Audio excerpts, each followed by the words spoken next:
வணக்கம். பாவ புண்ணியம் பகுதி 53. ரம்ஜான் ரம்ஜான் ரம்ஜான் ஓடியாச்சு. போர் போர் போர் முடிஞ்சாச்சு.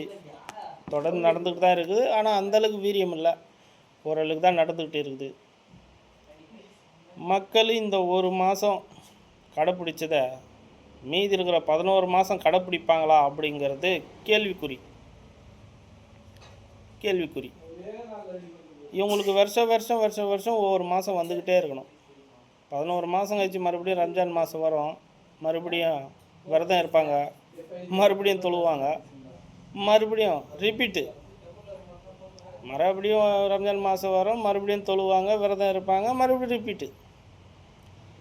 இப்படியே தான் போயிட்டு இருந்தார். ஒருத்தரும் திறந்த போகிறதில்ல, ஒருத்தரும் செய்ய போகிறதில்ல. எதுவும்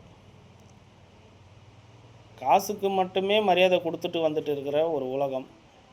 கலாச்சாரம் மாறிப்போச்சு. இதில் கடவுளுக்கு ஏதோ ஒரு சின்ன இடத்த கொடுத்து வச்சுருக்கிறாங்களா, அது வரைக்கும் சந்தோஷம். கடவுளுக்குன்னு ஒரு சின்ன இடத்த கொடுத்து வச்சுருக்கிறாங்க. திருந்த மாட்டாங்க, ஆனாலும் இடத்த கொடுத்து வச்சுருக்கிறாங்க. இப்போ பாருங்கள்,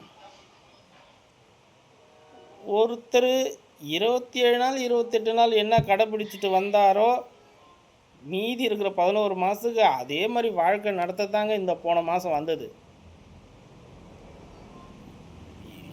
30 நோன்புகளுக்குள்ள கட்டளைகள் இருக்குது. அந்த அவங்களுக்கு ஒரு கட்டளைகள் இருக்குது. அதன் பிரகாரம் நீங்கள் அதை கடைப்பிடித்து வாழ்கிறதுக்கு தான் விரதத்தை கொடுத்தானே தவிர, நோய் நொடி உருவாக்குறதுக்கோ பசி உணர்வதற்கோ அடுத்தவனை உணர்வதற்கெல்லாம் உங்களுக்கு விரதம் கொடுக்கவே இல்லை. குரானை முழுமையாக படித்தவங்களுக்கு மட்டும்தான் தெரியும். அதிகமான விஷயங்கள் இதில் அரசியலும் மனுஷங்கிட்ட எப்படி நடந்துக்கிறதுன்ற விதத்தை தான் சொல்லியிருக்காங்களே தவிர, இதில் வேறு எதுவும் பெருசாக சொல்லி இல்லை. அதனால்தான் அது அவ்வளோ செயல்பாட்டுக்கு இல்லாமல் போயிருக்குது. அது மதிக்கிறாங்க. மதிக்கத்தன்மையான ஒரு மனுஷன் எப்படி வாழணுங்கிறத அதில் எழுதப்பட்டு இருக்குது. அதன் பிரகாரம் வாழும்போது சில வெற்றிகள் கிடைக்கிறதுன்றதுனால அது கொஞ்சம் மதிக்கத்தக்க பொருளாக இருக்குது. அதையும் தாண்டி இவங்க படிக்கிறாங்க, பேசுகிறாங்களே தவிர யாரும் அதன் பிரகாரம் வாழ்கிறதில்ல. இயல்பாகவே வாழலாம், கட்டாயம் இல்லை. எதுவுமே கட்டாயமான விஷயங்கள் இல்லை. இயல்பாகவே வாழ்ந்துக்கலாம் எல்லாருமே. ஆனால் வாழ்கிறதுக்கு முன்னாடி இந்த மாதிரி ஒரு இருக்குன்ற விஷயத்தை தெரிஞ்சுக்கிட்டு வாழணும். அது யாரும் வாழ்கிறதில்ல. அவங்க ஊரில் அரபு நாட்டில் எப்படி அவங்க வாழணும், எப்படி வழிமுறை இருக்கணுன்றதெல்லாம் எழுதியிருக்கிறாங்க அவங்க. அது அரபு நாட்டு வழி பிரகாரமும் இங்கே வாழ்கிறாங்க. இது நம்ம தமிழ்நாடு. அந்த மண் வேறு, இந்த மண் வேறு. இங்கே இருக்கிற மண் அங்கே எடுத்து போய் வச்சா செடி வரும், அங்கே இருக்கிற மண் இங்கே கொண்டு வந்து வச்சா செடி வராது. ஏன்னா அது பாலைவனம், இது நம்ம பசுமையான பூமி.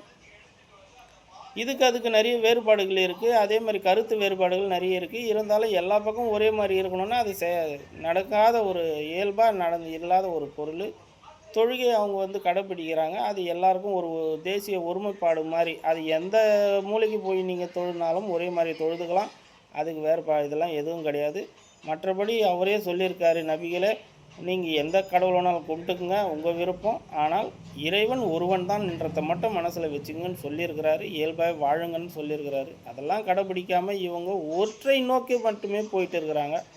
அது சரியானதாக இருக்குன்னு தெரியல. நிறைய பேர் இன்னும் கஷ்டப்பட்டுக்கிட்டே தான் இருக்கிறாங்க. 30 நாள் நோன்பு வச்சதுனால அவங்களுக்கு என்ன பிரயோஜனம் அப்படிங்கிறத அவங்க எதிர்பார்க்குறதே இல்லை. செத்தா மறுமையில் வருன்றாங்க. தப்பான விஷயமா இருக்குது. அந்த குரானில் எழுதப்பட்ட விஷயங்கள் எல்லாமே உலகத்தில் இருக்கும்போது என்னெல்லாம் கிடைக்குமோ அதுதான் எழுதப்பட்டிருக்கு. மறுமையில் ஒன்று இருக்குதுன்னு சொல்லி எழுதியிருக்குதுன்னா அது மறுமை நாளில் அதை தவறாக புரிஞ்சுக்கிட்டு இருக்கிறாங்க. நம்மளுடைய கடைசி காலத்தில் என்ன நடக்குன்றது எழுதியிருக்குது.